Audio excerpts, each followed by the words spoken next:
Hello friends, I welcome you all to the lecture number 2 of Law of Tort. This is a part of Clat lecture series sponsored by Sri Chandra Zone.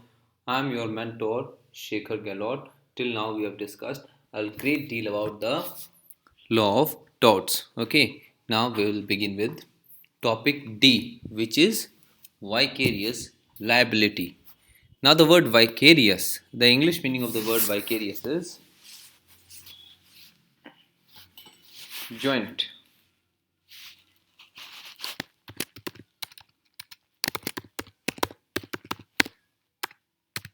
Joint. And liability means responsibility. Okay, joint or shared. So vicarious liability becomes a liability or a responsibility which is jointly held or shared by more than one person. Okay, now usually what is the usual rule?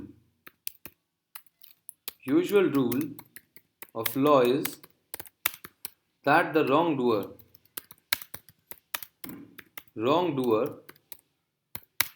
is personally liable for the wrongs committed by him.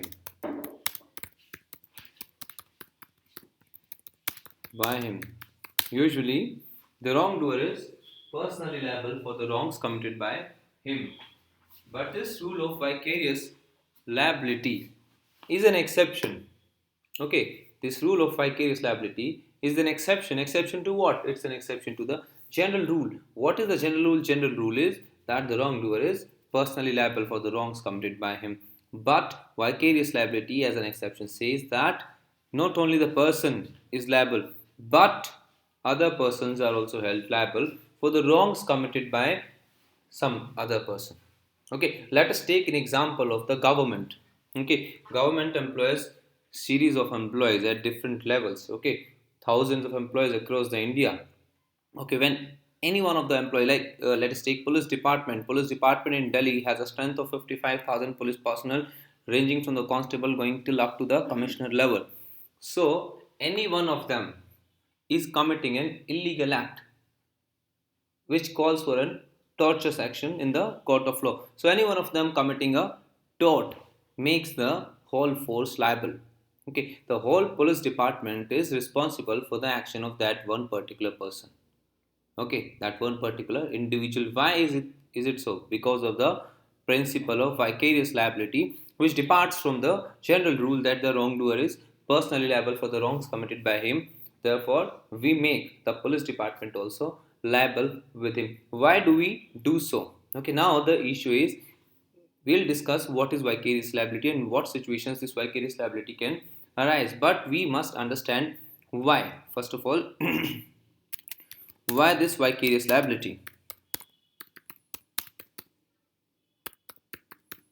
Why this vicarious liability? Why we are making master responsible for the acts of the servant?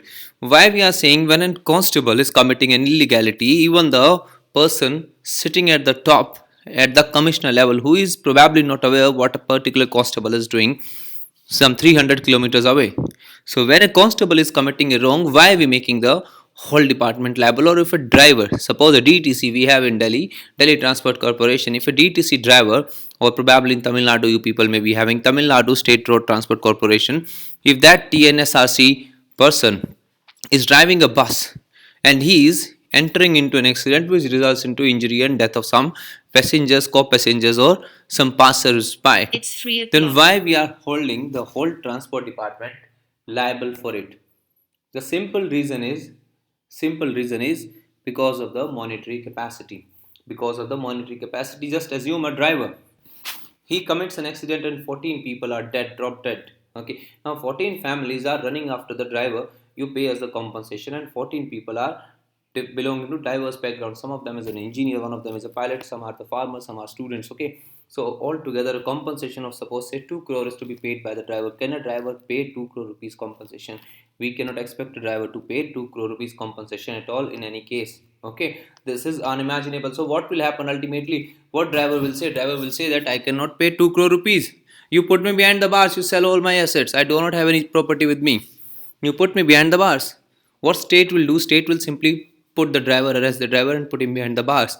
And now what about those 14 people who have lost their lives? Who will pay them 2 crore rupees? Driver cannot pay, because of the sheer reason, because the employer has the paying capacity. And when the employee is doing something, employee is doing for the benefit of the employer. When the bus driver is driving a bus, who is deriving all the profits? The profits are ultimately going to the pocket of the employer is just merely getting a salary. Okay, suppose I am working in a law firm, I am getting a salary of 1,20,000 rupees, but if I am generating profits of rupees 18 lakh per month, I am getting only 1,20,000 fixed, but my employer is retaining all the profits of 18 lakh. So because of actions of the employee, the profits are going to the coffers of the state or the coffers of the employer, plus employer has the paying capacity, or the state, because it's vis major, it's omnipresent, it has a capacity to repay. That is why we have a rule of vicarious liability. Okay, why we have rule of vicarious liability? Because first, employee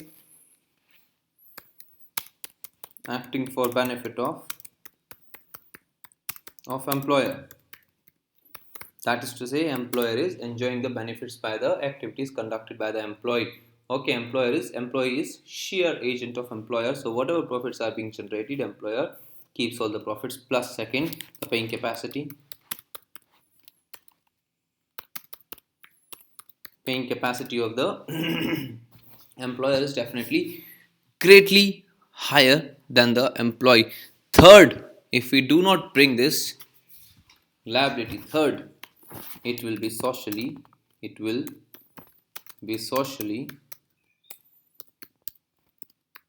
unjust. It will be socially unjust. Okay, people will suffer grave level of injuries if we do not have this rule. Suppose, let's in our example we discussed 14 people are dropped dead, 14 people have died, and now nobody will pay compensation for them. They were breadwinners for their family. Their family is like 14 people, you can multiply easily by 4.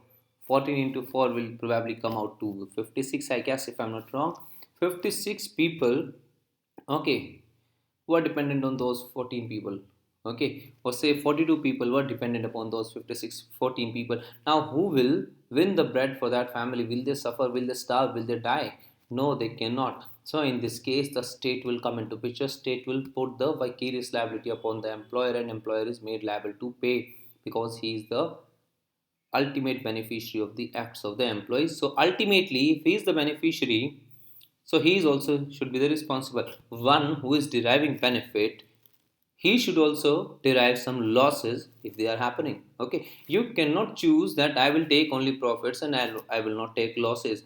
Nobody likes taking losses, but still you have to take losses. If you are taking profits, you ought to take losses as well, and as humbly as you are taking your profits. That is the main crux of the rule of vicarious liability. I hope you people have no misunderstanding or no confusion now in understanding why do we have this principle called vicarious liability in the law.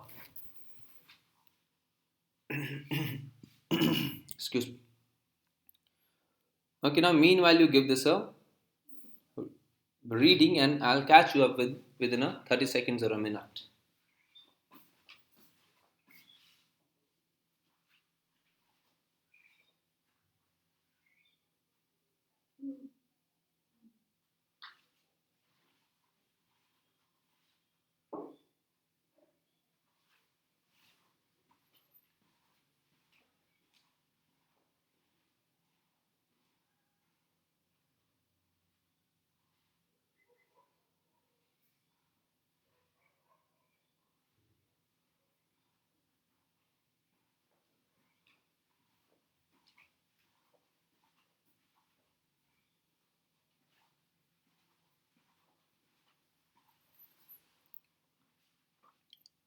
Vicarious liability can arise in following relationships. First one is master-servant relationship.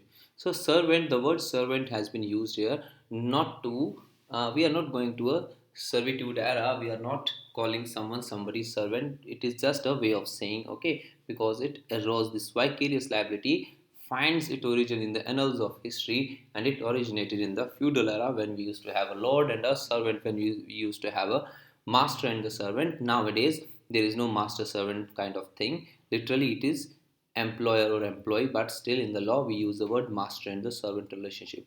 If a servant does a wrongful act in his course of employment, okay, this is very critical that he should do this wrongful act. If the wrongful act at all is committed, must or ought to be committed in the course of employment. Okay, then as per this doctrine, the master will be held liable for such an act. Okay, if he if he is acting in his usual course of employment. This is based on the principle of qui facie per alium, which means he who does an act through another is deemed in the law to do it himself. Okay, he who is doing an act through another is deemed to be doing it himself. Since the servant acts under the authority of his master, the latter should be held responsible. Okay, now the servant or the master, the master should be held responsible. What type of relationship exists between master and servant? A servant is someone who is appointed by another person, known as master or the employer, to do work under the direction and control, to work under his direction and control. Okay, under the direction and control of the master. The definition of a servant in law is much wider than our ordinary usage. The legal definition of servant is much wider. It includes anybody who is employed by any other. Okay, it is very wide. It is not related to some relationship which you can literally call master or servant. Okay, any kind of relationship in which you are just hiring someone else to do something for you and he's doing that particular thing for your benefit, then that thing will be covered under master and servant relationship.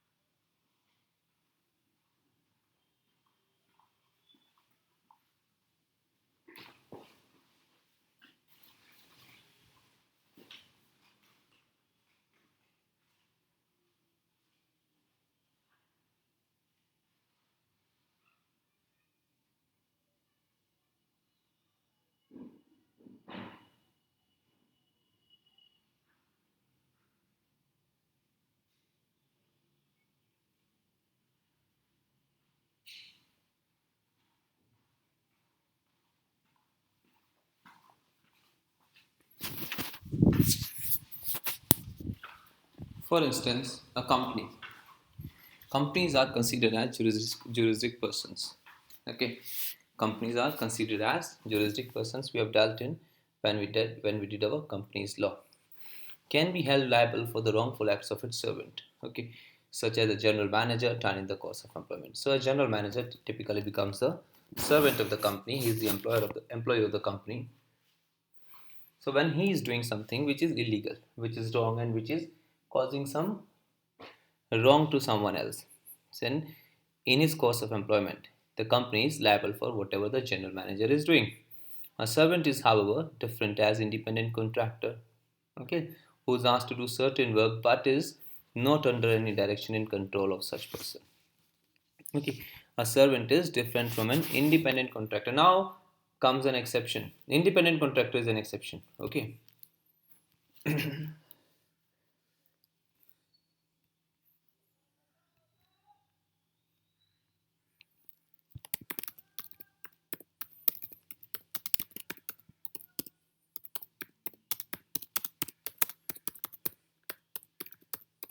independent contractor is an exception to this rule.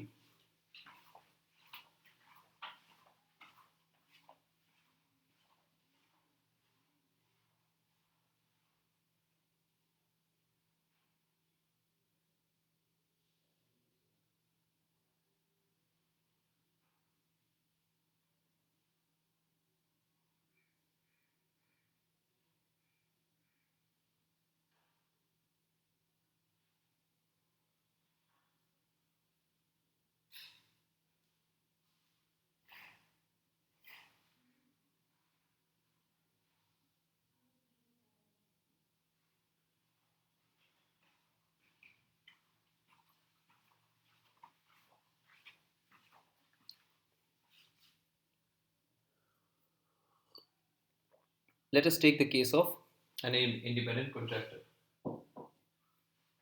Okay, What is the difference between a servant and independent contractor? Let us read why we have a exception for independent contractor. Independent contractor is also working for us, isn't it?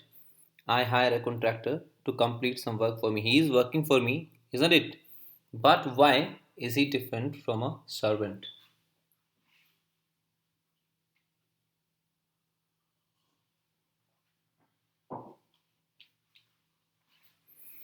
A servant is under the control of the master, while the contractor, though taking instructions, is not under anyone's control as he himself decides how to work.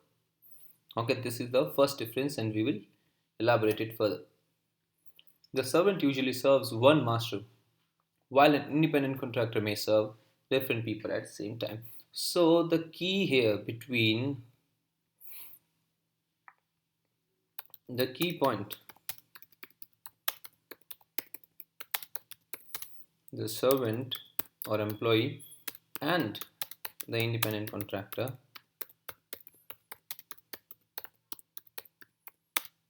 is the control, amount of control. In case of a servant, he is completely under the control of a employer.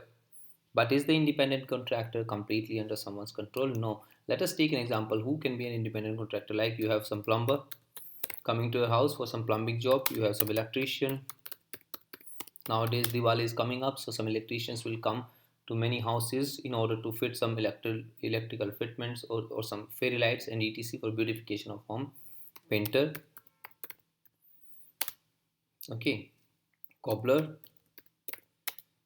etc. These people are independent contractors. You do not have any control over the plumber. You do not have any control over the electrician. You cannot tell the electrician how to fix an electrician thing because you do not know anything about it. You do not know anything about plumbing. So you cannot instruct a plumber. You can only sit there and pay him. That's it. Painter, you do not know how to paint. He will paint as per his own choice. You can only tell him which color you want. That's it. Isn't it? But had he been your servant, you could have asked him to do a lot of other stuff. You could have had plumber been your employee. You could have asked household work as well as a driver. Sometimes he may be a cook for you.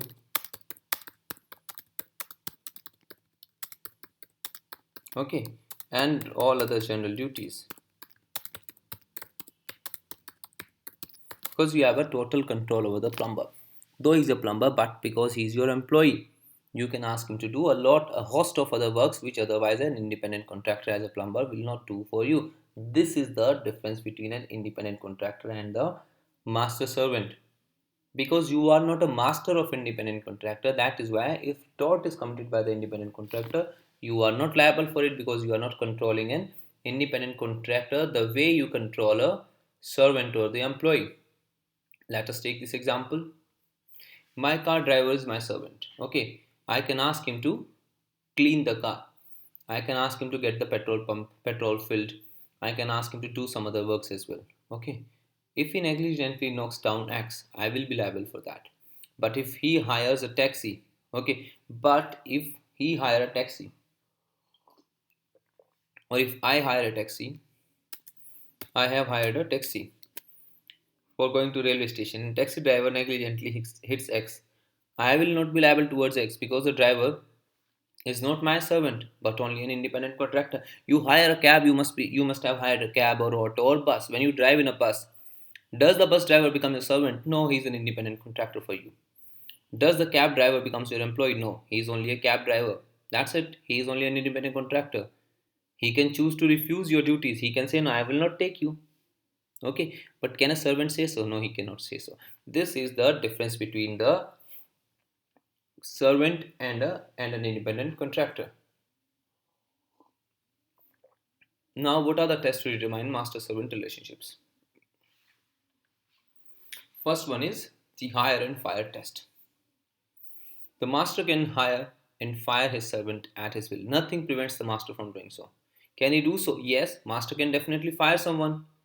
It's even a very important phrase, not very important, but a catchphrase that you are fired. Okay, you are fired. Okay, this is a very big corporate catchphrase. But you cannot fire a independent contractor because he is not under your employment. If I book a Uber cab and I do not find the Uber cabbie or the driver of the Uber to be responsible enough, I can only, what can I do? I can only terminate my trip and I can raise a complaint with the Uber. But can I fire him from the Uber company? I cannot do so because for me, he is only an independent contractor. I can terminate my contract with him. That's it. But Uber can definitely fire him. Uber can fix the number of hours for him. Uber can fix the remuneration from him. Uber can decide the type of car he will drive. Uber can decide the place he will drive his car in. So Uber can do so. Uber is liable if he does something. I am not, though I am sitting in the car. He is taking my trip, but I am not liable. Uber will be liable. Why? Because ultimately the profits are going to Uber only, not to me. Am I making any profit? I'm not making any profit. That's it. I am only paying him. I am not making any profit from the contractor.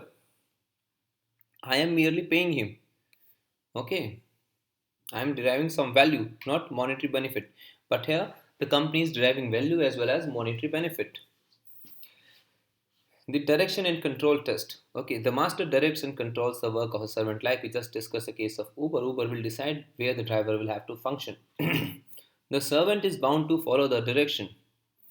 The essential part is that the independent contractor is not bound to follow the instructions and is under the master's control.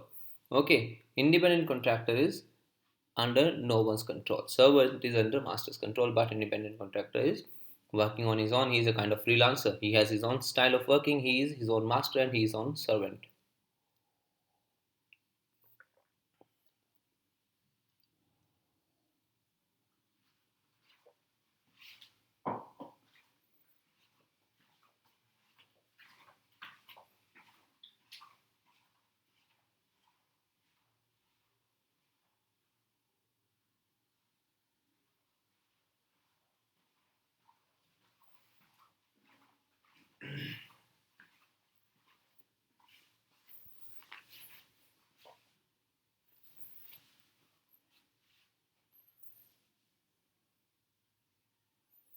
The cause of employment. It is not sufficient if the person for whose act another person is being held liable is a servant. Okay.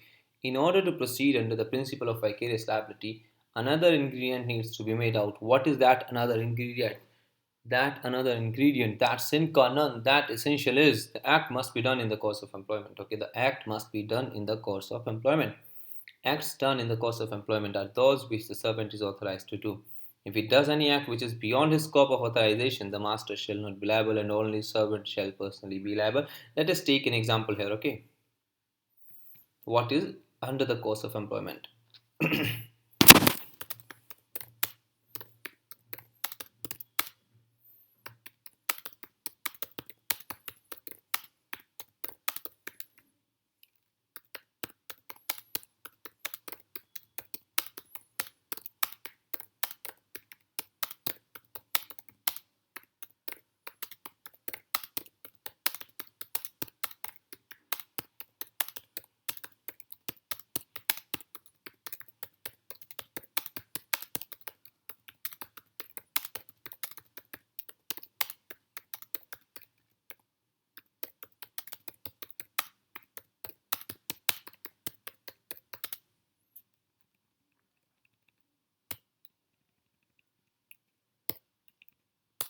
Okay, an Uber driver has put his car under Uber company and drives it as per the trip sent by the Uber.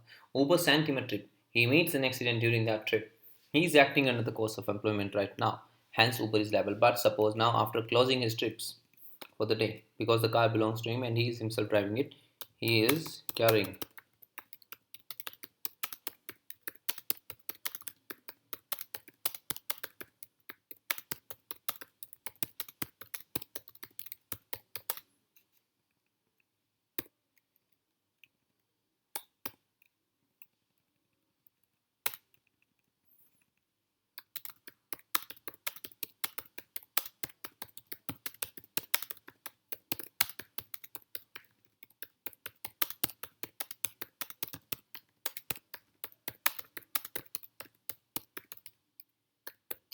Okay, now he shall alone be responsible when he's carrying his wife and his child to the school or cinema or to some picnic. Now he has met some accident. Now he's personally liable. Why? Because he's beyond the scope of his employment. He's outside his employment. Plus, the activity right now which he is doing has no relation with the master. Master is not taking any benefit out of it. Okay, so when master is not taking any benefit out of this activity, why should master derive any responsibility or liability arriving out of this activity? This is purely personal thing. So the servant should personally be liable. Okay, this is how vicarious liability is fastened between master and servant. You should be, or the servant should be within the course of employment. If the servant is not within the course of employment, he will definitely have to personally face this risk. Okay, master will not be liable.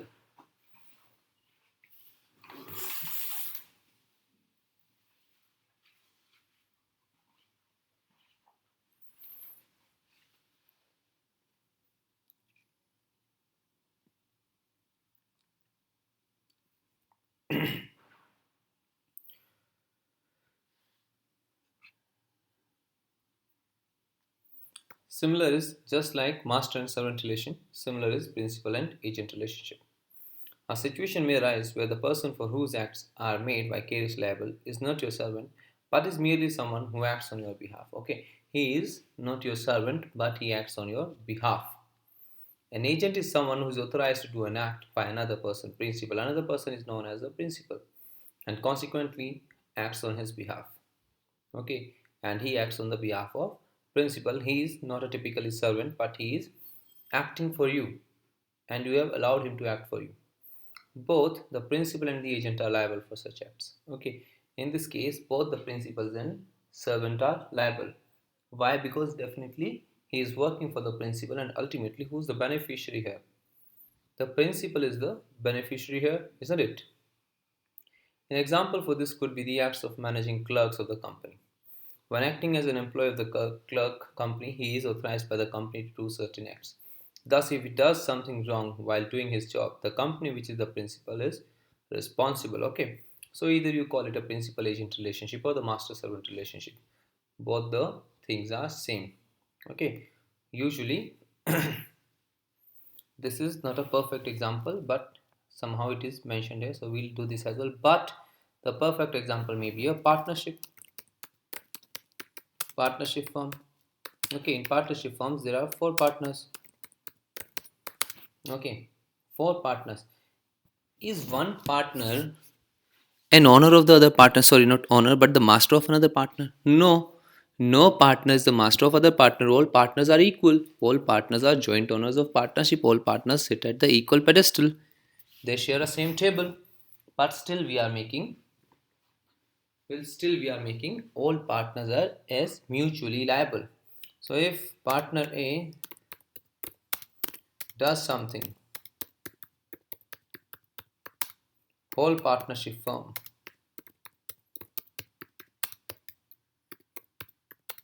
including other three partners, shall be liable. Okay, now this is a kind of principal agent relationship which we are talking here. Okay, this thing that managing clerk of the company, this is more suitable for the course of employment thing, more suitable for the other thing, that master servant relationship, because company is the master and managing clerk is definitely a servant. But here in the partnership firm, nobody is a master, all are masters and all are servants, but the partnership nature of a partnership firm is such that all partners bind each other, all partners are liable to each other. Each partner is a master as well as each partner is a servant, each partner is a principal, each partner is an agent. Okay, but no partner controls or supervises other partner the way we are discussing in a master and servant relationship. Okay, in partnership no one is having a that kind of control over the movements of the other, like we have seen in the master and servant relationship. Neither can one fire each other. A partner cannot fire another partner. Okay, so but the perfect example of a principal agent relationship is partnership firm, in which all partners are principals as well as all partners are agent. So the actions of one partner definitely binds the actions of another partner. This is a kind of partnership thing. This is a kind of principal agent relationship we are discussing here. So in this kind of relationship, if a partner does something, does some legal mistake, then the other partners are also liable for it. Other partners are also liable for it. This is because this partner is working for the partnership firm. Okay, he is an agent of the partnership firm. He is an agent of the partnership firm. Similar is when you hire property dealer. When you hire a property dealer to do certain acts for you, to sell a house for you.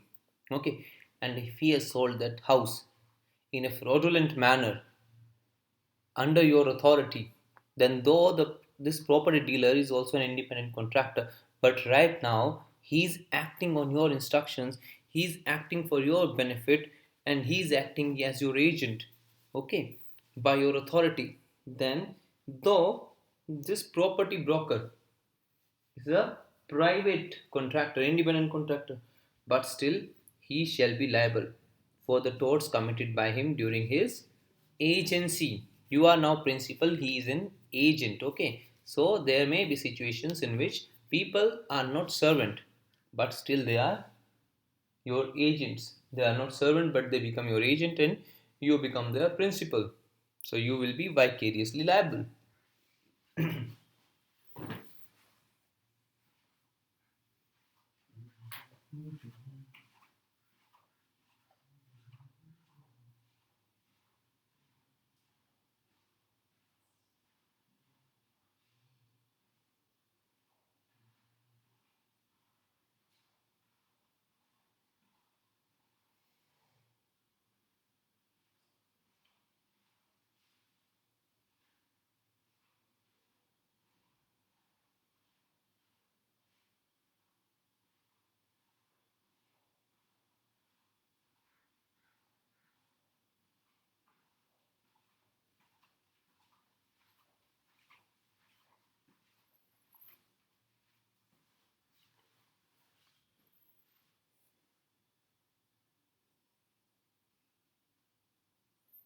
Okay, partners in partnership firm. The example we were discussing has again come up here. In a partnership firm, the partners are responsible for each other's actions during the course of employment. During the conduct of the business, the partners can be held responsible jointly and severally for each other's actions. Jointly means all together, while severally means each separately. This means that for any partner's actions, you can sue each of the partners separately or all the partners together. A partner can be held liable for the wrongful acts of all the other partners. Just we discussed, okay? The moment we discussed the example, the heading came up.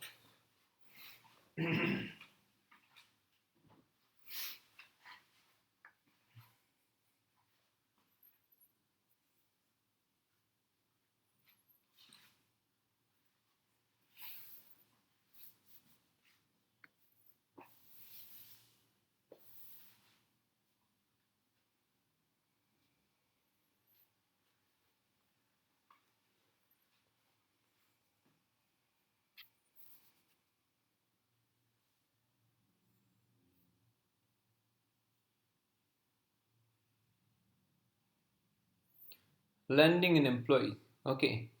Sometimes you lend your employee to someone else. Okay. Suppose I have an employee and I have a friend who is also in need of some employee. So I'll lend my employee to him that it's okay. Meanwhile, you work with my employee unless till the time you find your own employee. This is called lending an employee. If an employer lends an employee to another employer on a temporary basis, as a general rule, it will be difficult for the first employer to shift responsibility to the temporary employer. Okay. Now, if an employer lends an employee to another employer, okay, on a temporary basis, as a general rule, it will be difficult for the first employer to shift responsibility to the temporary employer. Why? Because this person is still under the direct supervision of the earlier master. He is only temporarily there. So, whenever the earlier master wants to recall him, he can recall. If he is a temporary employee, whose directions will he follow ultimately? Definitely, he'll follow the directions of his permanent employer, okay, his permanent master. He cannot refuse to follow the directions of the his permanent master and say, no, no, from today onwards, because I am the temporary employee of his, I'll follow his directions only till the time I'm in his temporary employment. No, this cannot be done. It is impractical. So it will be difficult for the permanent employer to skirt away his responsibilities. So if the temporary employee is lent to a temporary employer and he does something there, then it will be very difficult for the permanent employer to skid away his responsibility, because ultimately what he is doing, who has lent him there, this master has sent him there. What he is doing is, though he may be acting for the temporary master, but he is acting for the temporary master only because his permanent master has asked him to do so. Okay, only because he has directed him to do so. It is not that he has gone there out of his own volition. Okay.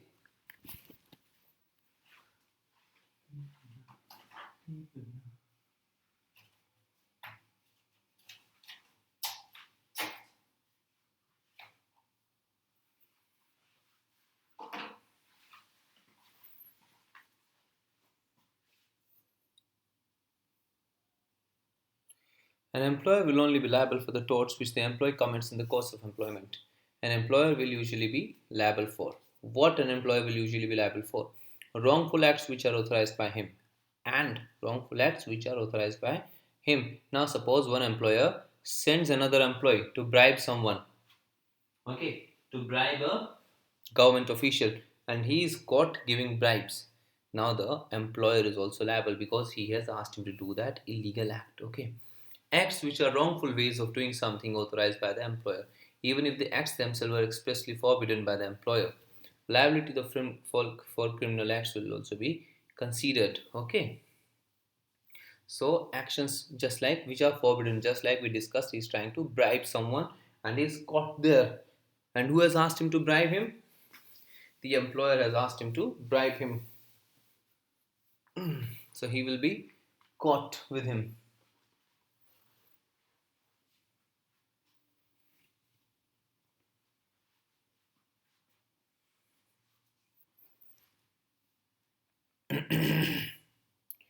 Now we go to our next topic. We are done with topic D, A, B, C, D. Now we begin with topic E. What is this topic E? Topic E is a kind of torts. How many kind of torts do we have in the tort law? What are the different kind of torts? Okay. So you give it a brief reading and then I'll join you in a minute or two.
So the first kind of tort is trespass. Now what is trespass? Trespass is a legal word which means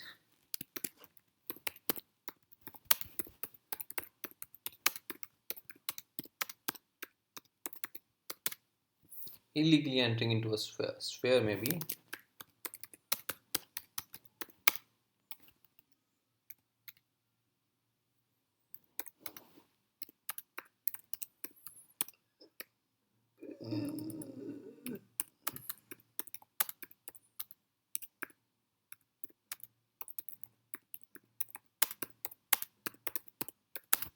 Okay, even it may be sphere. Illegally entering into a sphere. Sphere may be a person's body or some territory or area. Okay, some territory may be land. Okay, suppose I have a house. Someone illegally enters into my house, or I have a field. Someone illegally takes his cattle into my field to graze over the land, to turn it into a pasture land. That will be a trespass. Okay, I have my body. I have my bodily integrity. If somebody touches my body without my permission, that will be a trespass to my body. And nowadays we have new kind of trespass, that is called a digital trespass.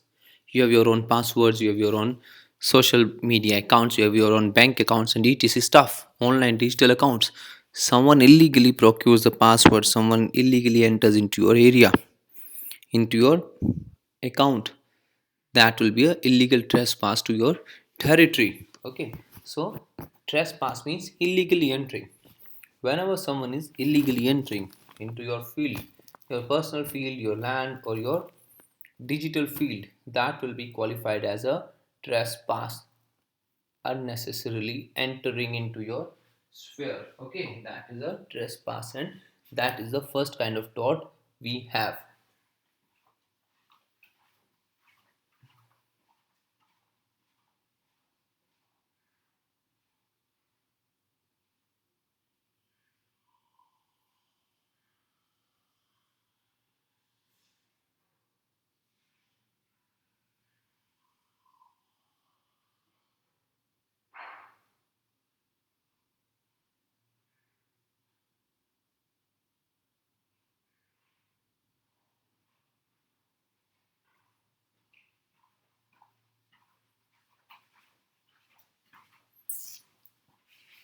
Trespass is an area of tort law broadly divided into three groups: trespass to the person, trespass to chattels, or trespass to land. Chattels means goods. It is not cattle, okay? It is not a cattle. It is not animals. It is goods. Chattels means goods, your belongings. It may include your cattle. It can include your cattle. It can include your animals, but it does not mean animals. It is not cattle, it is chattel. Chattel is goods. Okay, chattel is the English term for goods. Your belongings, your suitcase, your computer, your laptop, your almirah, etc. Okay, these are your clothes. These are your chattel. So we have three kinds of trespass. First one is trespass to the person itself. Okay, then trespass to the chattels and trespass to land. We'll discuss one by one all these kinds of trespasses and other kinds of torts now. Through the evolution of common law in various jurisdictions and the codification of common law torts, most jurisdictions now broadly recognize three trespasses to the person. Now first categories we are discussing trespass to the person. Now how many kinds of trespass to the person are there? Okay, in how many ways a person's personal body can be trespassed, can be illegally entered into his phrase, into his sphere. First one is assault. What is assault? You must have heard this word a lot of time, that he is guilty of assault, he committed assault, some people are arrested for committing assault, this and that. Okay, now you people must be understanding assault with beating someone. Okay, you people must be thinking that when someone has assaulted someone, that means he has beaten someone. Okay, this is the traditional understanding of assault, but assault is not that. Let us see what assault is. Assault, which is any act of such nature as to excite an apprehension of battery. Any act of such nature means all acts. We are not defining what kind of acts. Any act can be there which is of such nature which excites an apprehension. Apprehension means fear, which gives rise to a fear, genuine fear, immediate fear. Apprehension means immediate fear, which gives rise to immediate fear of battery. Now this battery is not the car's battery or your engine battery. Okay, what battery is? Battery is any intentional and unpermitted contact with the plaintiff's person or anything attached to it and practically identified with it. Okay, battery means any intentional and unpermitted. You are doing it intentional first of all.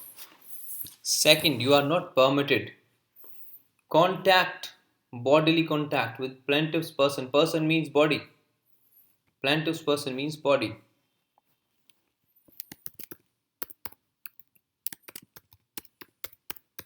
Plaintiff's physical body or anything attached to it. Anything attached to it. What is attached to the body? Clothes. Okay. Anything attached to it and practically identified with it and practically identified it. So we usually identify clothes with the body. No one runs around naked. Okay. So we usually identify clothes with the body. And false imprisonment. This is one sort of battery, and another sort of battery is false imprisonment. You are just imprisoning someone into the room without his permission. You have locked someone up. The unlawful obstruction or deprivation of the freedom from restrainment of movement. Okay, what is one is false imprisonment, and third, three types of battery. Battery can be of three types. One is intrusion into physical body, clothes, etc. Second, false imprisonment. False imprisonment. Okay. Third is deprivation of freedom or restraint of movement. Let's have it. Restraint of movement. Third is restraint of movement.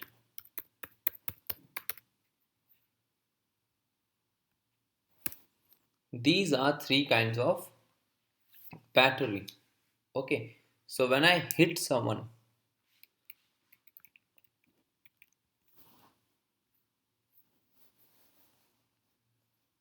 that is battery. Okay. Then trespass to chattels. Okay. This is another kind of trespass. We will discuss all these things in detail in the coming slides. Meanwhile, let us discuss trespass to chattels. Chattels, as I said, are goods. Also known as trespass to goods or trespass to personal property is defined as an interference with the possession of personal property. Okay, it is defined as an interference with the possession of personal property. If you have some personal property and someone steals it, or someone steals your data, or someone steals your goods, or someone has disfigured your goods, someone has damaged your goods, these are all trespass to the chattels. Okay, these are all trespass to the chattels. Okay, there is no requirement to show damages. Mere illegal entry or activity is sufficient. Okay, mere illegality is sufficient. You do not need to show damages that you have suffered some damage. Why? Because the law of tort works on the principle of injuria sine damnum. Injury has to be there, damage may or may not be there. Injury means your legal right has been violated. The moment your legal right is violated, the moment the thing is taken out of your possession, the moment your possession is disturbed, okay, the moment someone illegally enters into your sphere or illegally does something to your goods, he has violated your right. That's it. A tort is committed. There may or may not be a damage. Okay, it is not required to show damage because tort law does not acknowledge mandatory damages. This is trespass to chattels. Trespass to land is today the tort most commonly associated with the term trespass. So the most commonly the word trespass nowadays is used with trespass to land, because we have found different ways of defining other kind of trespasses to person's body or trespasses to chattels, like we can say theft he has committed or he has beaten someone and this and that. But trespass to land, this word trespass is nowadays restricted to land only, but otherwise trespasses of three kinds like we discussed. Trespass to land is today the tort most commonly associated with the term trespass. It takes the form of wrongful interference with one's possessory rights in real property. Now, I have a real property and someone illegally enters into that property. That is interference with my possession. Okay. Generally, it is not necessary to prove harm to a possessor's legally protected interest. Liability for unintentional trespass varies by jurisdiction. Okay. Unintentional trespass may or may not be punishable. It depends upon the case to case basis. Okay. And it is not necessary to prove harm. Simply your illegality, your illegal entry is punishable. You read this trespass to person and I'll catch you up within 30 seconds.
Okay, trespass to person. Now we have discussed what is a trespass to person. Let us now discuss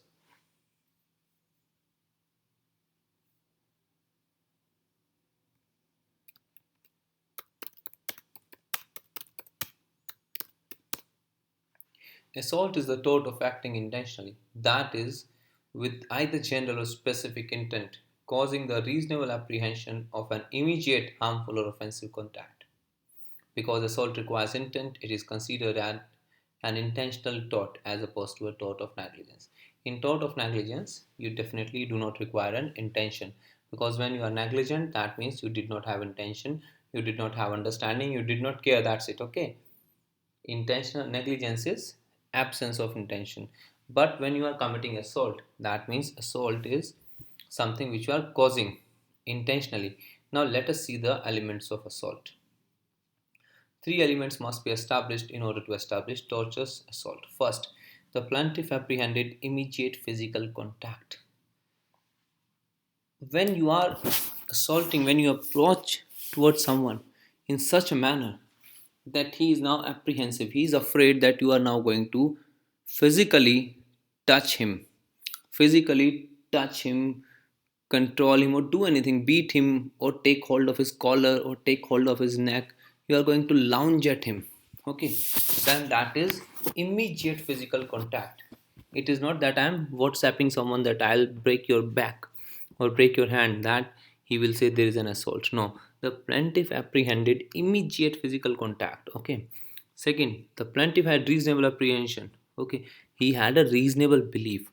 It cannot be a fancy belief that I thought that he was about to attack me. No, this cannot be the case. But he should have a reasonable belief that if he will describe the situation to someone else, he will reasonably believe that yes, what he said is true and there was a genuine fear. Third, the defendant's act of interference was intentional. Plaintiff is complainant, defendant is one who is the wrongdoer. Okay, The defendant's act of interference was intentional. He did so in intentional manner. Okay, he did it in intentional manner. This is the element of assault. Assault, first of all, I must clear you one thing.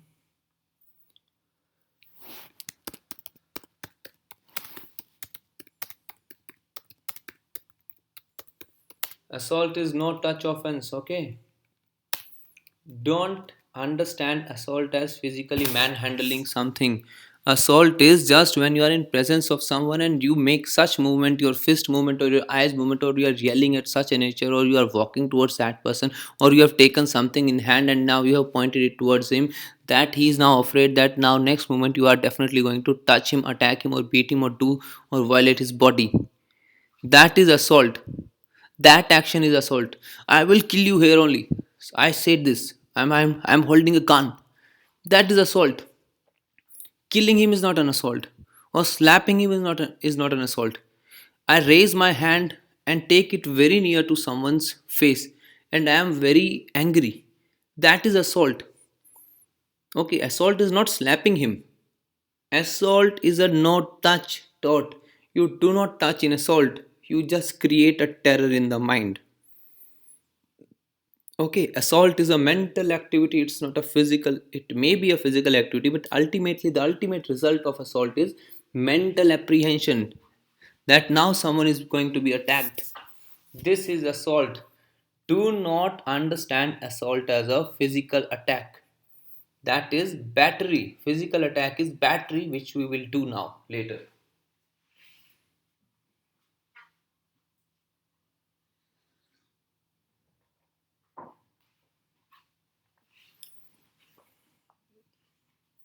What are the defenses to assault? Assault can be justified in situations of self-defense or defense of a third party where the act was deemed reasonable. It can also be justified in the context of a sport where consent can often be implied. Okay, assault can be like in cricket, people are sledging each other. Nowadays, IPL is going on. People are sledging each other, or like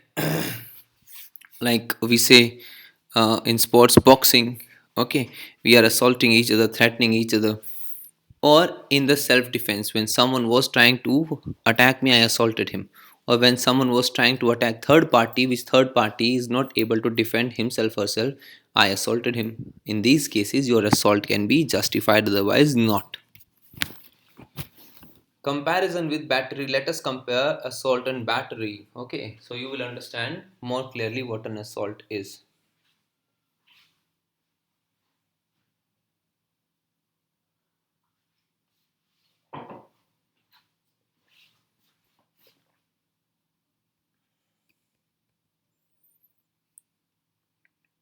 As distinguished from battery, assault need not involve actual contact. It only needs intent and the resulting apprehension. Like we discussed, it's a mental threat, mental activity. However, assault requires more than words alone. Okay, it requires actions. Okay, for example, wielding a knife while shouting threats could be construed as assault if an apprehension was created. A battery can occur without a preceding assault. Battery may come after an assault or may not come after an assault. Okay, battery may be coupled with an assault, or simple battery may be there, such as if person is struck in the back of head. Someone strikes me at the back of head. I do not know that someone was about to strike me at the back of head, so I have no apprehension or imminent threat in my mind, but I get attacked. But if someone is attacking me from front, then there is going to be an assault as well as battery. But it is not necessary that every time whenever a battery is committed, battery means you are physically beating someone. So you generally understand physically beating with assault, but that is actually battery. Battery means physically beating someone, slapping someone, kicking someone, fisting someone, throwing someone, pushing someone, shoving someone. This is all battery. We all usually understand it with the assault, but this is battery. Okay, this is battery, not assault. And whatever happens before battery, usually people threat each other, that is an assault. Clear? That is an assault. You abuse someone, you say, I'll just kick you right now only. This is an assault. And the moment you kick, it becomes battery.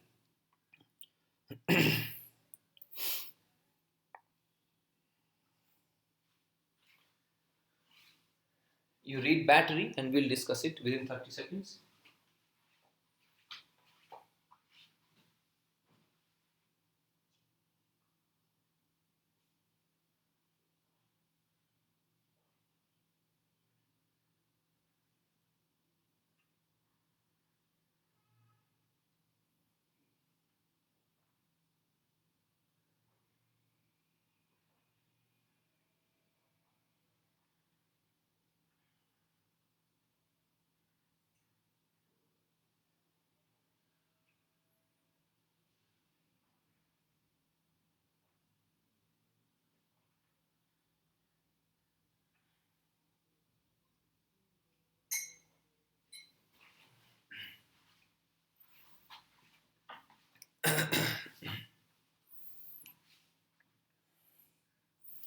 Battery is the thought of intentionally and voluntarily bringing about an unconsented, harmful, or offensive contact with a person or something closely associated with them, like your hat or purse or your collar.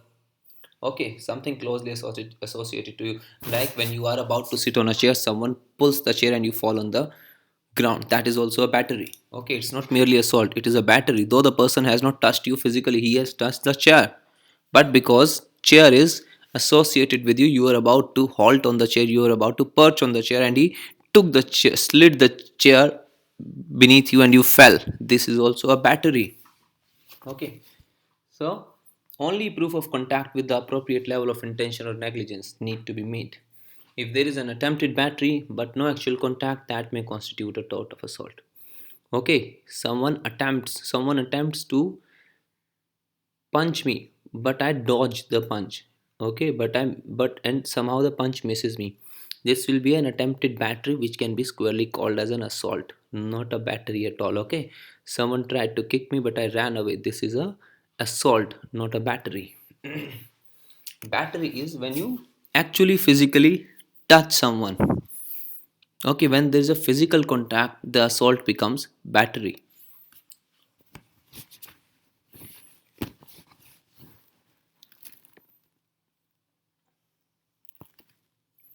Battery need not require body to body contact. Touching an object intimately connected to a person, such as an object he or she is holding, can also be battery. Okay, battery need not require body to body contact. Touching an object intimately connected, like I just gave you example of a chair or a collar or a purse or a shirt or a coat. Okay, can also be battery.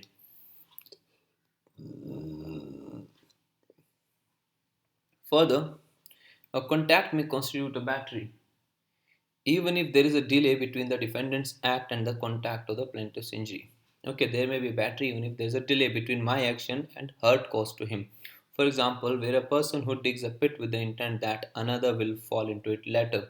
When a person who mixes something offensive in the food that he knows another will eat, these are all batteries.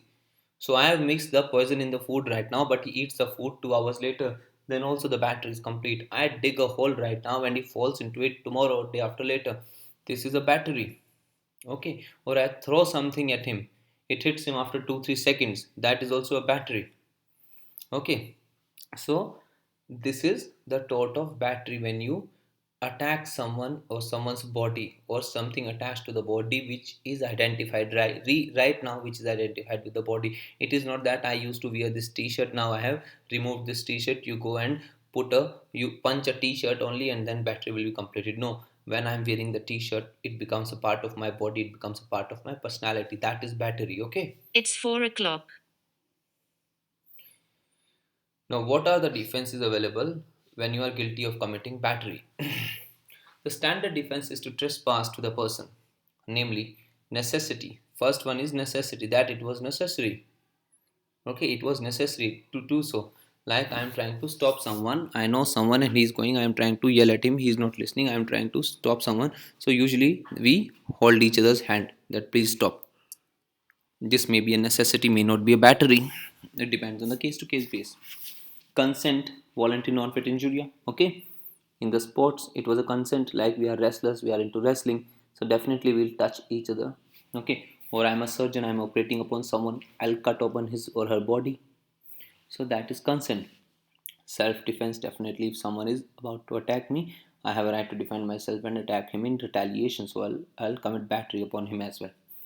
Defense of others, someone who is not able to defend himself and you are there, you have a right to defend, and you not only have a right but you have a duty as well to defend someone who's indefensible. Apply to battery, these are the defenses which you can claim for committing the tort of battery. As practical examples, under the first, a physician may touch a person's body without that person's consent in order to render medical aid to him or her in emergency. Okay, someone is in emergency, he is unconscious, he cannot give consent and the surgeon has to operate, then there is no requirement for the consent and he can operate, he can touch the body, he can cut the body, he can chop the body. Okay, he can amputate some leg or hand or some fingers, and there is no battery. Okay, under the second, A person who has either expressly or impliedly consented to participation in a contact sport cannot claim battery against other participants for a contact permitted by the rules of that sport or expected to occur within the course of play. Okay, that is consent. Like we discussed, wrestler. For example, a basketball player who commits a hard foul against an opposite player does not thereby commit a battery because fouls are a regular part of the course of game even though they result in penalty. However, a player who has struck another player during a timeout would be liable for battery. Okay, now there's a timeout. We are not playing. It's a strategic timeout. Like in IPL, we have 2.5 minutes strategic timeout. During that, if someone hits someone, then it will be a battery because there is no game-related reason for such contact to occur because it is outside the scope of game right now. Self defense as to battery can consist only of engaging in physical contact with another person in order to prevent the other person from themselves engaging in a physical attack. When someone is attacking someone physically, I can stop him, and for stopping him, I have to hold that person, I have to hold him by the hand, I have to hug him, I have to hold him by the collar, and so on. Whatever is the most appropriate way of stopping that person from inflicting harm to me or someone else. That is called that is self defense or self defense to some other party. These are the defenses of battery.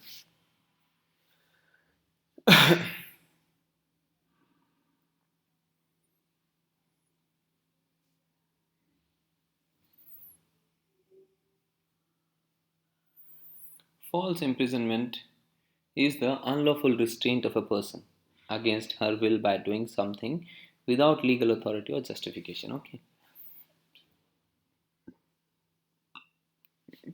you are locking someone in a room without a legal authority. That is imprisonment. You are confining that person. Okay, that is confinement of that person. You are illegally locking that person. Okay, for example, an armed bank robber yells at the customers to get down on the floor, threatening to shoot them if they try to leave. Okay, now, if in a bank, you must have seen in the movies, robbers enter the bank and they shoot in the air and then yell that everyone should get down, otherwise, we will shoot you. So now people have immediate apprehension that if we do anything contrary to what he asked us to do, he will definitely kill us or commit some offense against us. Then the people have no other option than to lay down at the floor. Now, when they are lying down on the floor, they have no option to run anywhere. That means they are now confined to that particular space. That is a false imprisonment. You do not need to physically lock someone in a door. You can put a gun on someone and say don't move, and if he doesn't move, if he is not allowed to move, that will be sufficient for committing the tort of a false imprisonment. Okay, if you have curtailed somebody's movement permanently for a time being, then you are committing the tort of false imprisonment. There is no requirement of physically locking someone in a door. Okay, clear?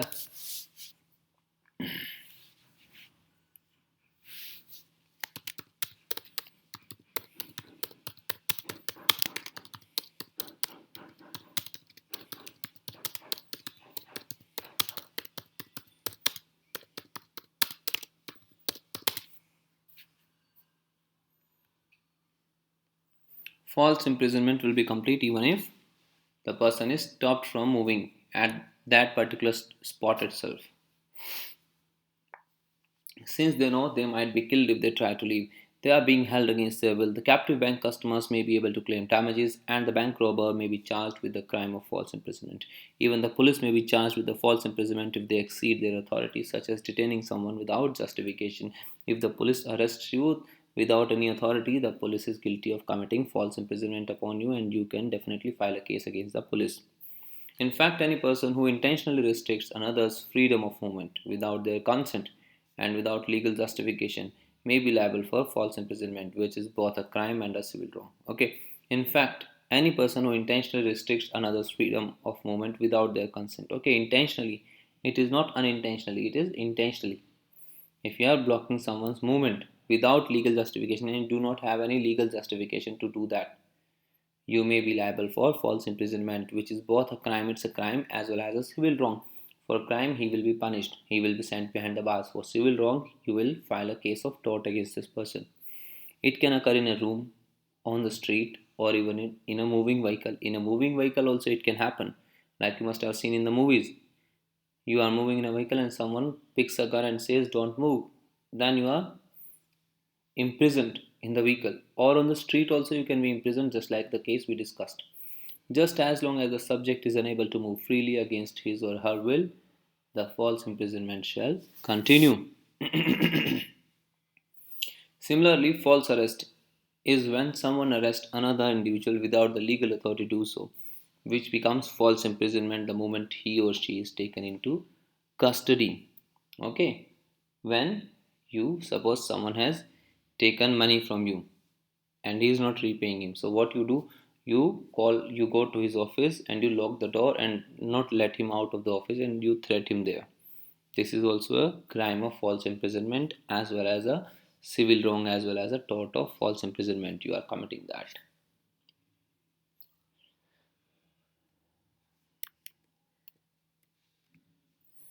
What are the elements of false imprisonment?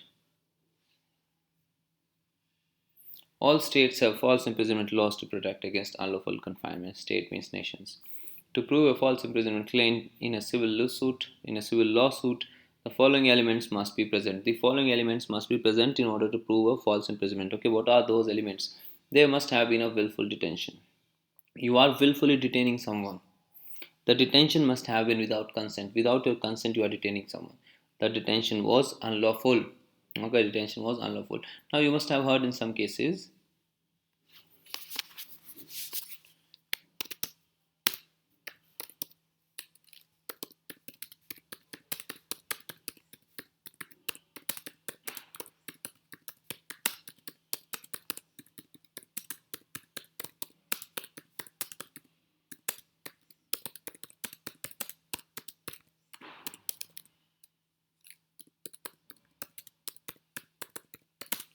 Okay, a person who is habitual of drinking, his family members got him lodged in a de-addiction center without his will. Now he is lodged in a de-addiction center. Now this is also a crime of false imprisonment, as well as a civil tort. This is without his will. This is false imprisonment. You cannot detain someone in this de-addiction center without his consent. If you are doing so on the insistence of the family members, then you are doing it wrong. You are committing a crime as well as a civil wrong.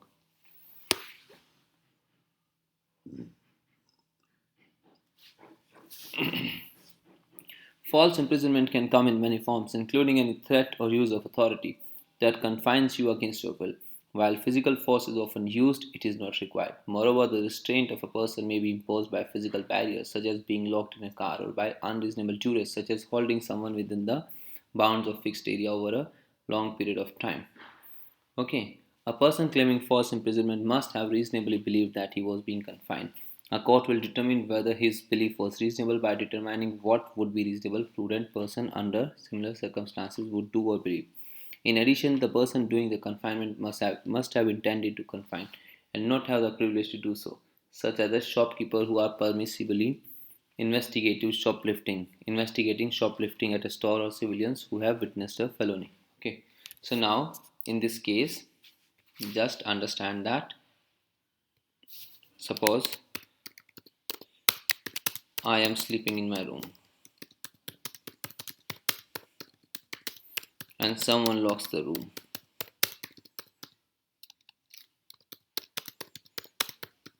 without my permission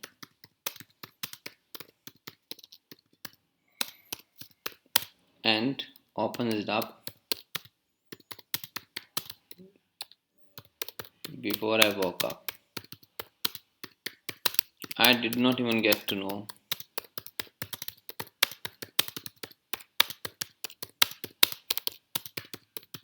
that I was locked, but still that would qualify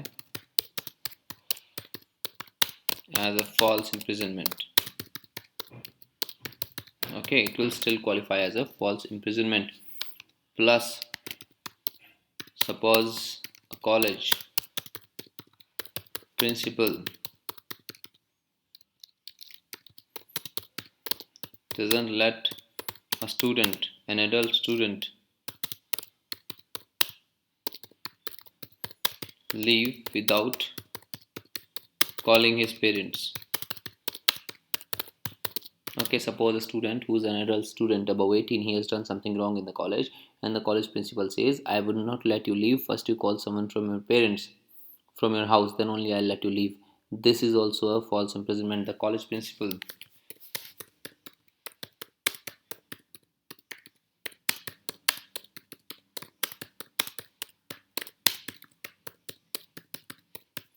College principal is guilty of committing false imprisonment. Take another example. A locks me up.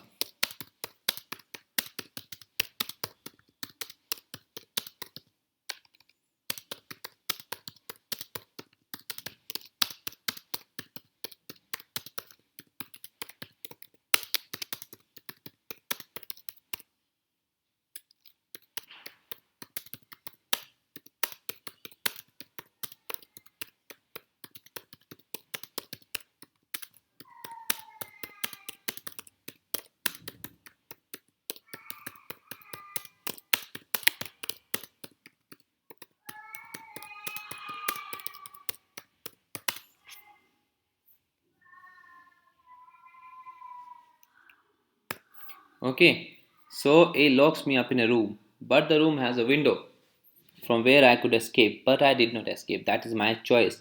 This shall be a false imprisonment, as I had opportunity to escape and I should have escaped. I cannot call someone a false imprisonment person because he has locked me inside, but because I have an opportunity, I should use it. Law says you should use every opportunity for your self defense. If you do not use it, other person is not liable. So the other person has locked me, but if I have an opportunity to run away, I should run away. Okay, and it will not be classified as a false imprisonment. So now our false imprisonment is complete. We'll proceed to, okay, examples of false imprisonment. Let's do a person locking another person in a room without their permission. Yes, we have done that. A person holding something of value to another person with the intent of making the person stay in certain place and without the consent of the person whose valuables are being held, kind of kidnapping. A person grabbing onto another person without their consent and holding them so that they cannot leave. These are all the examples of false imprisonment as well as the examples which we have just discussed above. Defenses to false imprisonment claim. Now someone has filed a case against you that you have falsely imprisoned his person, him. Okay, then what are the defenses which you can legally take under the law of tort? Defense to false imprisonment claims often turn on whether the person claiming the imprisonment gave consent. If you can claim that you had a consent, then definitely no false imprisonment. Or if you can show that you had a legal authority. Okay, you had a legal authority. Below are the defenses to false imprisonment cases. Voluntary consent.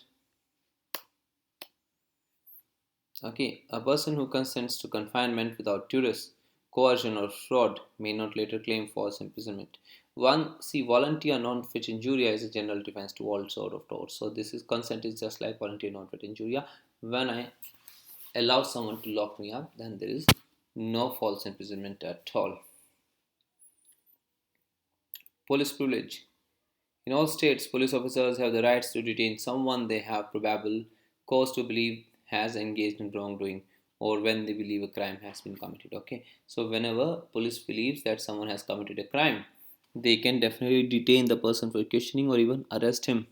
So when they arrest someone, they have a privilege to arrest someone. No one can claim that police has illegally arrested him or that has resulted into false imprisonment. No, that is not the way. They have a privilege.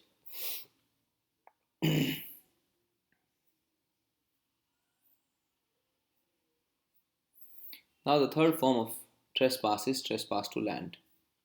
Okay, trespass to land is a common law tort that is committed when an individual or the object of an individual intentionally enters the land of another without the lawful excuse. Individual, person, or the object.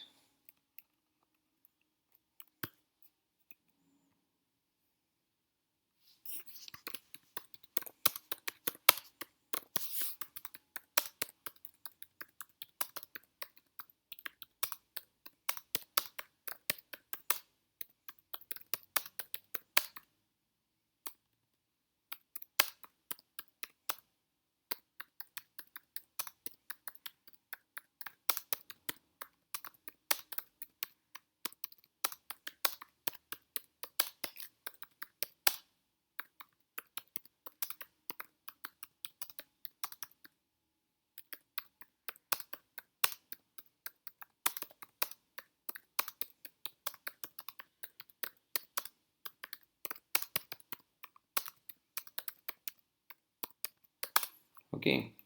So if you park your vehicle illegally over someone's land, that shall be a trespass, or your dog goes into someone else's house and you do not take action, that will be an illegal trespass. Okay. So either you or your things belonging to you, okay, or your objects. Or suppose your tree, you have planted a tree in your veranda and the branches are going to the windows of others' house, that is also a trespass. You must trim those branches. If you do not trim those branches, you are guilty of committing a trespass. Trespass to land is actionable per se. Actionable per se, the moment you enter, it is actionable. You do not need to show the damage. Okay, this is the bedrock of the law of tort, that you do not need to show the damages. Thus, the party whose land is entered upon may sue even if no actual harm is done. In some jurisdictions, this rule may also apply to entry upon public land having restricted access. Even on public land, you cannot access. You must have seen the movies where some crime is committed and police has cordoned off the area and bracketed the area with a yellow tape, which is on the yellow tape it is written police do not enter, police do not enter. That means you cannot enter that scene, and if you enter that scene, that will be a trespass even if that area belongs to you, but now it is under the custody of police. Even then, you as a owner enter the area, you will be guilty of committing a trespass. Okay, this rule may also apply to entry upon public land having restricted access. A court may order payment of damages or an injunction to remedy the tort.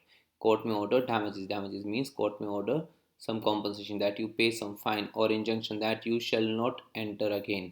Okay, that you shall not ever enter again in this land. For a trespass to be actionable, the tortfeasor must voluntarily go to a specific location. Tortfeasor means who has committed a tort. He must voluntarily, he must intentionally on his own accord go. It is not that I invite a guest into my house and then I claim later on that they trespassed into my property without my permission. I have invited them, they have my permission. I cannot foul play with someone by inviting them and then calling them trespassers. Okay, but need not be aware that he entered the property of a particular person. Okay, he has to go to a specific location without the permission, but it is not really important that he should know that this property belongs to whom. Only thing that he should know that this property does not belong to him and he does not have a right to enter, and if he enters, then that will be a case of trespass. If A forces B unwillingly into C's land, C will not have any action in trespass against B because B's actions were involuntary. So if someone is forcing someone to do something, then that person, because this person is acting into the coercion, he is really not liable. A is the person who is liable here, not C, not B. C may instead claim against A. Furthermore, if B is deceived by A as to the ownership or boundaries of C's land, A may be jointly liable with the B for B's trespass. Or if someone has confused someone that this land belongs to you or not, and he enters that land, and ultimately it's a trespass, then the one who has entered as well as the one who has confused will be liable for committing trespass. If a trespass is actionable and no action is taken within reasonable or prescribed time limits, the landowner may forever lose the right to seek a remedy and may even forfeit certain property rights. This reasonable period in India is 20 years. 20 years.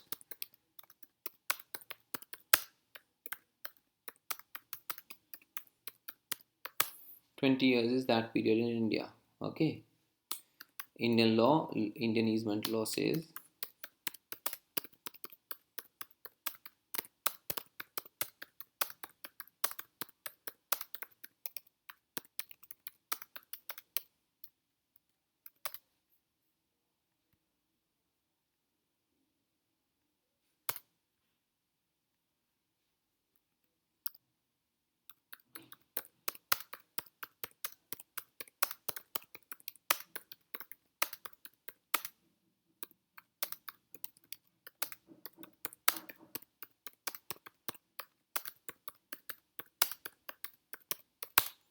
okay, the land shall become yours. If you have stayed there for 20 years, the land shall become yours. That is, reasonable period here is 20 years. If you see someone trespassing, then you should complain against him within 20 years. If you do not, then the person may become the actual occupant of that place, and you may never be able to remove him from that particular property. Okay. Defamation. What is defamation? Defamation means insulting someone.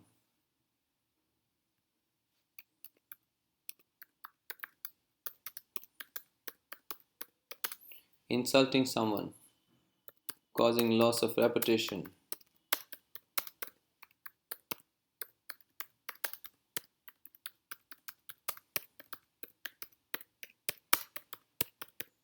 Maligning someone's image. These things are happening openly nowadays on TV debates. People are disrobing everyone. People are bringing down the reputation of anyone they feel like in the name of journalism. This is happening rampantly on TV debates. So, this is called defamation or defamation. The crux of defamation is that you are making such accusations, such allegations.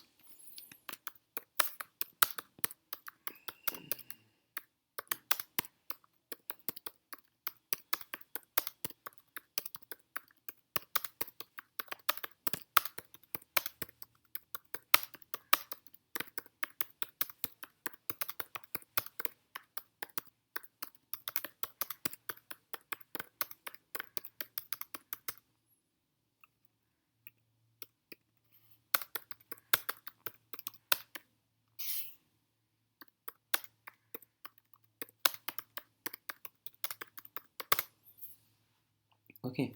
Defamation can be defined as an action of damages the good reputation of someone, as an action of damaging the good reputation of someone. You are damaging somebody's reputation.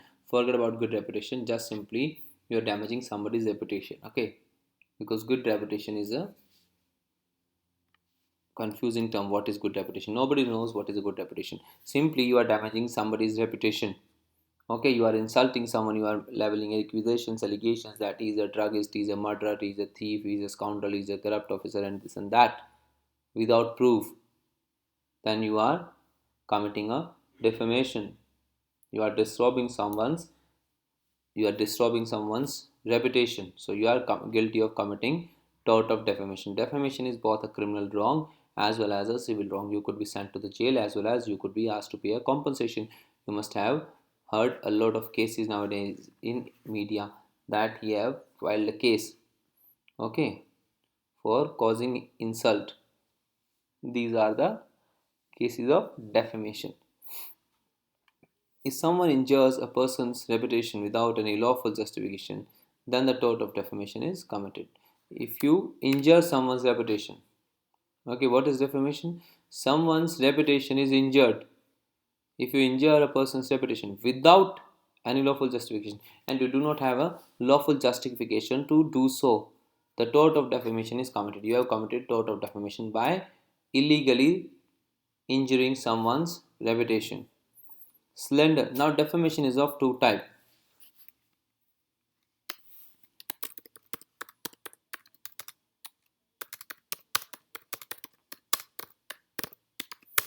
Defamation is of two types. First one is slander. Sorry. Slander means spoken defamation. When you speak ill of someone, okay? When I speak ill of someone, when I speak against someone, when I verbally say that this person is a thief, he's a scoundrel, you should not believe this person is a corrupt person.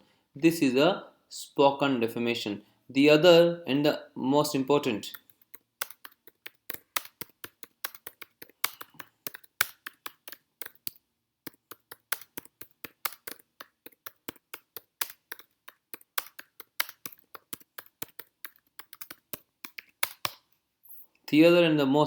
and relevant type of defamation is libel, or say libel, or libel, whatever you call it. Interpretation, this pronunciation is a matter of personal choice. Okay, so libel is defined as defamation by written or printed words, pictures, or in any form other than by spoken words or gestures. Why libel is more important or relevant? Because libel stays in the record. When you write something, the writing stays in the record. When you speak something, when you print something, when you record a video, it stays in the public memory. It causes a grave damage to the person's reputation because people can read it again and again, people can watch it again and again, okay, and you cannot remove it. It can be shared easily. But spoken words disappear the moment they are spoken. I speak something, if nobody records it, now it is lost forever. No one can replay it, no one can rehear it, no one can rewrite it, reread it, okay. So spoken defamation is the weaker defamation. You are not able to prove that he someone defamed you, okay. It is difficult to prove. But libel is a very difficult, oh sorry, is a more of permanent defamation. Libel is when you write it down, when you print an article into the newspaper, when you make a YouTube video, when you come on the national TV and speak against something. Okay, these are recorded videos, these are recorded lectures or recorded form of book or articles which can be reread and replayed and rewatched and shared by the public freely. So that has a wider ramification that can be shared across the globe in a single second. So it has a higher magnitude of causing harm to somebody's reputation. So we are more concerned with libel rather than the slander, sheerly because it is not, slander is not punishable, slander is also punishable, as well as slander is a tort, but it is very difficult to prove slander. So libel is the main source of defamation laws or defamation cases in the country.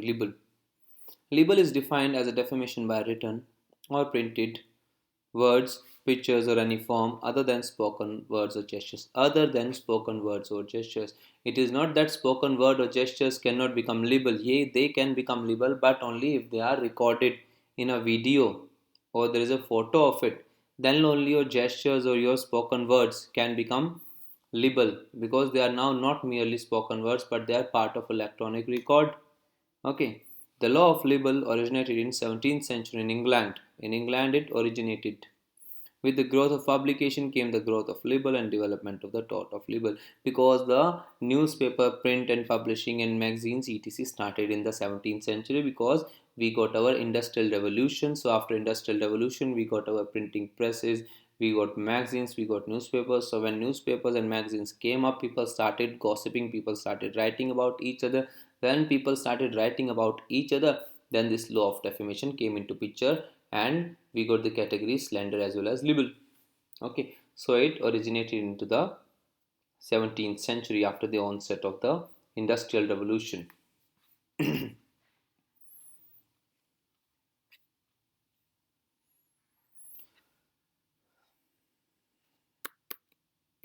Now let us read essentials of a defamation. What are the sine qua non or essentials?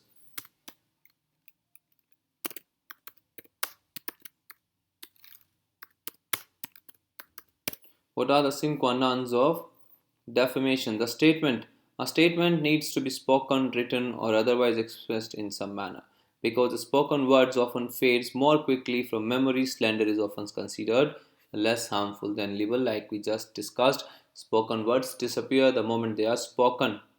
They are considered less harmful than libel because even many people do not get to hear it. Only it has a very limited reach, plus public memory is fallible. People often even forget it. So this is, slander is not the key concern, libel is the key concern here. Publication. For a statement to be published, what is publication? Libel is publication. Libel deals with publication. Now what is publication? Okay, for a statement to be published, a third party must have seen, heard, or read the defamatory statement. Okay, a third party must have seen, heard, or read that defamatory statement. A third party is someone apart from a person making the statement. Now, a third party is someone apart from making the statement, because one cannot get insulted in his own mind. Okay, A abuses B.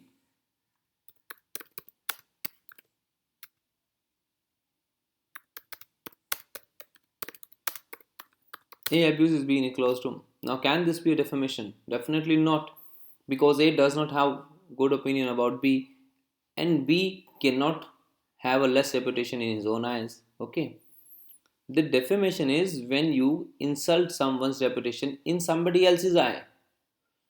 Okay, in somebody else's opinion. I used to think of good about you, but someone told me that you are a bad person. Now I have started thinking of you as a bad person. That is a defamation. It is not that I think about you as a bad person and I tell you that you are a bad person. That it will become a defamation. I already think about you as a bad person, and telling you that you are a bad person is not a defamation, because you, one person cannot be supposed to have holding an opinion about himself. We do not have reputation in our own eyes. Okay, reputation is counted in the eyes of our fellow beings. Okay, not in our own eyes. So that is the law of publication.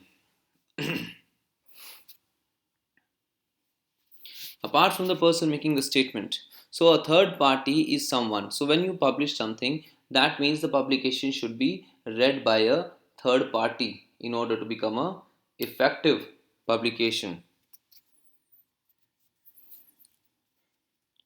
Unlike the traditional meaning of the word published, a defamatory statement does not need to be printed in a book. This is, see, printed in a book is a traditional defamation, because that time there used to be only two type of prints. When the defamation originated, there used to be only two type of prints, either a newspaper or a book. That's it, nothing else.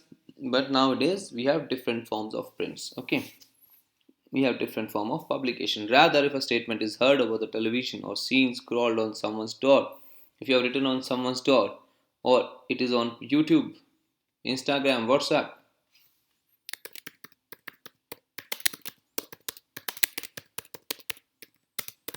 etc., anywhere, then you are guilty of publication. Publication does not necessarily mean printing only, because the traditional meaning of the word publication is print.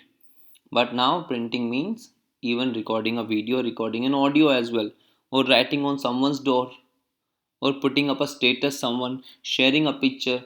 These all things are now defamation. These all things are now publication, effective publication. That too.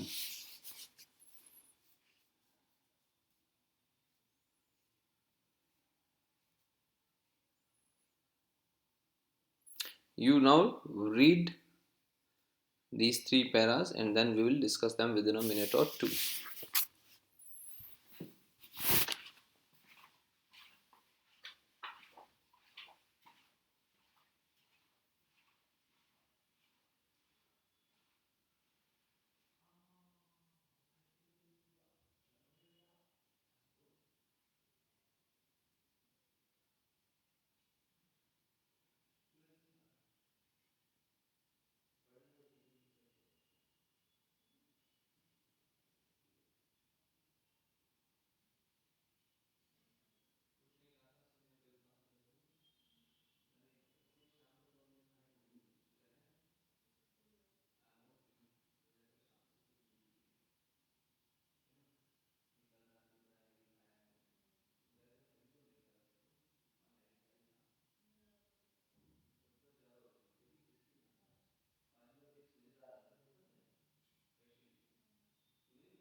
Okay, so what is injury? First of all, understand what is injury in tort of defamation. To succeed in a defamation lawsuit, the statement must be shown to have caused injury to the subject of the statement. Now we are talking about injury. Okay, we are not talking about damage because this is a law of tort. We are talking about we are concerned in a tort, like we discussed. Tort, we are concerned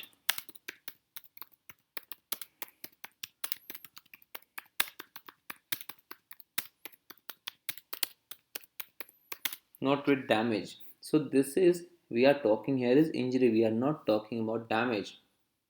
We are not talking how many people have read that defamatory statement and what opinion they hold for you. Now they have stopped liking you on the Facebook or so and so. No, but simply because I have a right to protection of my reputation and you have made a false accusation and injury is complete. Other people may or may not believe that statement. Okay, other people may, you tell people that I am a corrupt person, other people may not believe that I am a corrupt person. But because you have called me a corrupt person, that the injury is sufficient. The injury is complete. Okay, injury is complete because you have called me a corrupt person. This means that the statement must have hurt the reputation of subject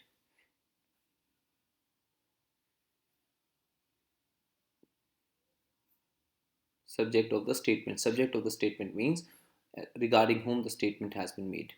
As an example, a statement has caused injury if the subject of the statement lost work as a result of statement. Now, this is not a perfect example. Okay, somehow the book has cited this example, but this is not a perfect example. I simply state, I again repeat myself, we are concerned not with the damage but only with the injury. Okay, if the statement made against you is false, and the statement is bad, you may or may not have lost your job. It is hardly material whether you have lost the job or not. Simply someone has made a false accusation against you in a print manner or in a video or in an audio. He is guilty of committing defamation. That is it. People may have hold good opinion about you, people may still continue to hold good opinion about you, but the moment your statement is defamatory, your statement has the intention of statement is having the essentials of causing injury to your reputation, the injury is complete, the tort of defamation is complete. Okay, falsity. Definitely for true statements there can never be a defamation. Okay, there can never be a defamation. Defamation can only be for false statement. If someone has committed a theft and court has convicted him, and if I tell on the public media that he has committed theft, then I am not causing any harm to his reputation because what I am telling is the truth, isn't it? And we are supposed to speak truth. We cannot speak false. So when people come on the debate and say Kanhaiya Kumar is guilty, Kanhaiya Kumar has shouted anti-India slogan, we are not committing a defamation. Okay, the contour to it, the other angle to it may be that Kanhaiya Kumar may say that court has not found me guilty, only police alleges it. Court has not found me guilty. Till the time court does not find me guilty, you cannot say that I raised anti-India slogan. And he shall be very right when he says so. But it's okay. People make so many general statements and people do not usually take each and every person to the court. Okay, so saying this statement today that Kanhaiya Kumar raised anti-India slogan would be wrong. Police is saying this. Police has a right to say because they are investigating. But ultimately, court will decide whether he has raised it or not. Till the time court has not decided, we cannot speak. But tomorrow, suppose court says that yes, Kanhaiya Kumar did so, then we can definitely say that Kanhaiya Kumar is guilty of raising anti-India slogan and Kanhaiya Kumar's reputation will not be hurt because we are speaking truth. Okay, but if we say it before court has said, then definitely his reputation is to be hurt, and we should not say so. Okay, that will constitute a defamation. So, for speaking truth, no defamation. Defamation of tort of defamation will be committed only and only when you are speaking false. Defamation law will only consider statements defamatory if they are in fact false. If they are false. A true statement, no matter how harmful, is not considered defamation. In addition, because of their nature, statements of opinion are not considered false because they are subjective to speaker. Statement of opinion, further it says statement of opinion are not considered false because that is my opinion. Okay, that is my opinion. I hold an opinion. I say Modi ji is not a good leader. There is no defamation. That is my opinion about him. Or I say Rahul Gandhi is a bad leader. That is no defamation. This is my opinion. I do not like his leadership. I feel that he is not a good leader. Okay. However, the wording could have been more appropriate. Rather than bad leader, I can also say Rahul Gandhi is not a good leader. This will be like an opinion. This will be more like an opinion, and Rahul Gandhi is a bad leader. It will be more like an accusation. Okay, so I am holding an opinion. Virat Kohli, I do not. I say Virat Kohli is not a good batsman. Virat Kohli cannot lead India, Team India. What is wrong here? Can now Virat Kohli drag me to the court and claim 20 crore rupees damages from me? Where will I pay it from? I am not saying anything. I am only holding an opinion. Okay, so no one is guilty of holding an opinion, honest opinion, but you have to express your opinion in a nice manner. You cannot commit harm someone in the name of holding an opinion. Like I recorrected my statement. I said I first wrote Rahul Gandhi is a bad leader. That is an accusation. I may be holding it, but I have no right to say so. If my opinion, I can express my opinion in such way that Rahul Gandhi is not a good leader. That's it. Okay, so it is a more of an opinion, but you cannot use your opinion in a way of accusation. You cannot hide behind the garb of opinion and keep on threatening people or keep on destroying the reputation in the name of opinion. So opinion has to be very much reasonable. You cannot make anything and everything in the name of opinion. Okay, unprivileged.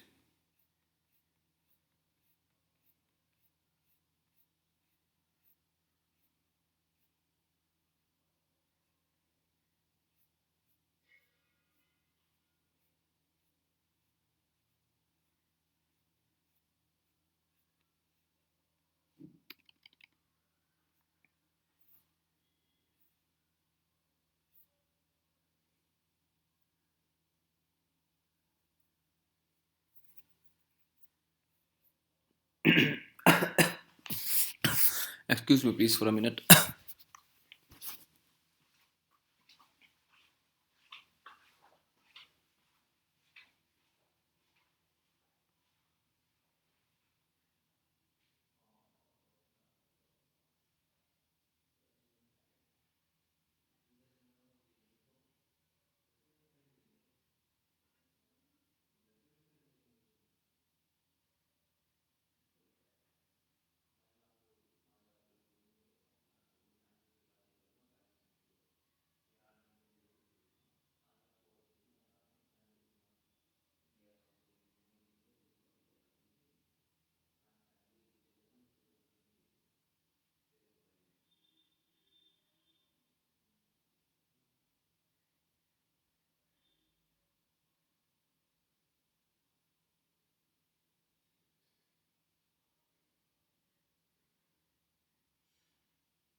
Sorry.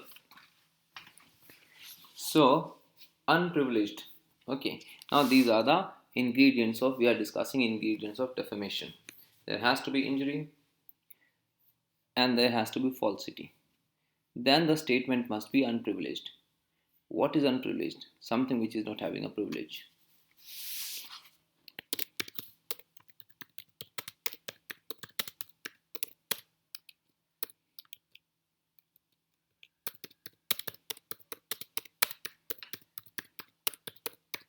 Now, what is a privilege?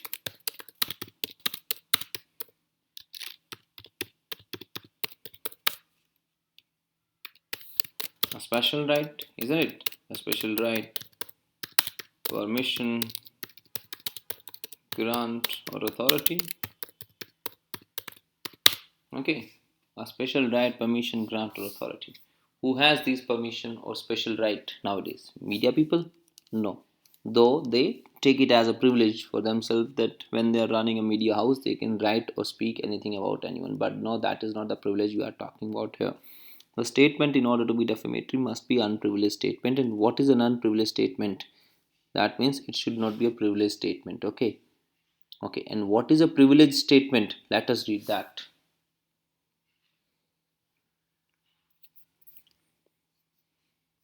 Lastly, in order for a statement to be defamatory, it must be unprivileged. Okay. It must be unprivileged. Lawmakers have decided that you cannot sue for defamation in certain instances when a statement is considered privilege. Lawmakers means our has decided that you cannot file a case for defamation in certain circumstances. What are those circumstances? For example, when a witness testifies at a trial. Okay, when a witness testifies at a trial. Testifies means he comes to the witness box and speaks about a crime. So when I go to the court, okay, and court asks me, what have you seen? I tell the court that day I was going to my work and suddenly I saw that on footpath a man was beating another man. And is he that man? Yes, the man standing in front of me is the man who was beating him. Okay, I just say that. And now later on, ultimately somehow court does not find the man guilty. Court says no, you are not guilty. But I had gone to the court and said that he is the guilty man. So now can later on after acquittal he file a case against me for defamation.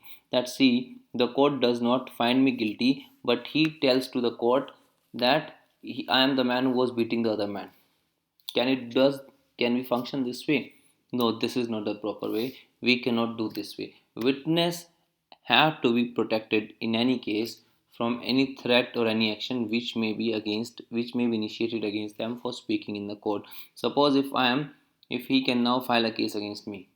Now tomorrow every witness will be discouraged. No witness will go to the court and tell the truth, thinking that tomorrow if he is somehow not found guilty by the court, he'll then definitely run against me, he'll file a case against me. Why should I pay compensation? Why should I go and tell the court? Okay, so this is a matter of public policy that when a witness comes to the court, he should be free from all kind of pressures. There should not be any pressure upon him so that tomorrow no one can hurt him and he is not afraid he is not afraid from speaking truth at the court. So when a witness testifies at the trial and makes a statement that is both false and injurious, even if he is stating false and injurious statement, definitely statement is going to be injurious when he comes and speaks against a person. When I go to the court and say no, I saw him committing theft, definitely it is injurious. It may be false. I even know that it is false. Okay, but I am immune. Okay, other person cannot file a case against me. Other person cannot file a case against me. Now you must be understanding that I can go to the court and say false statement, nothing will be done. No, it is not that case. Okay.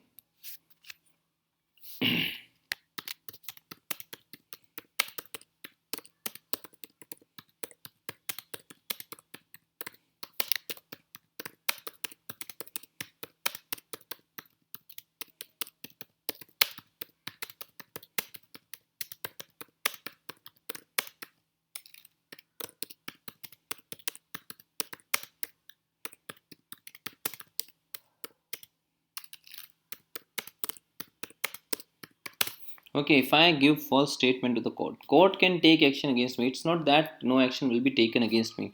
Court can definitely take an action against me, but other person cannot take it. Other person cannot file a case of defamation against me, that see, he came to the court, he made a statement against me and that statement is false. Other person cannot do so against whom I have done. Court can definitely do so. Okay, it is not that anyone can go to the court and make a false statement and will come out unhurt. Will come out unscratched and nobody will say anything to him. No, nobody can say anything to me definitely, but court can definitely take an action against me.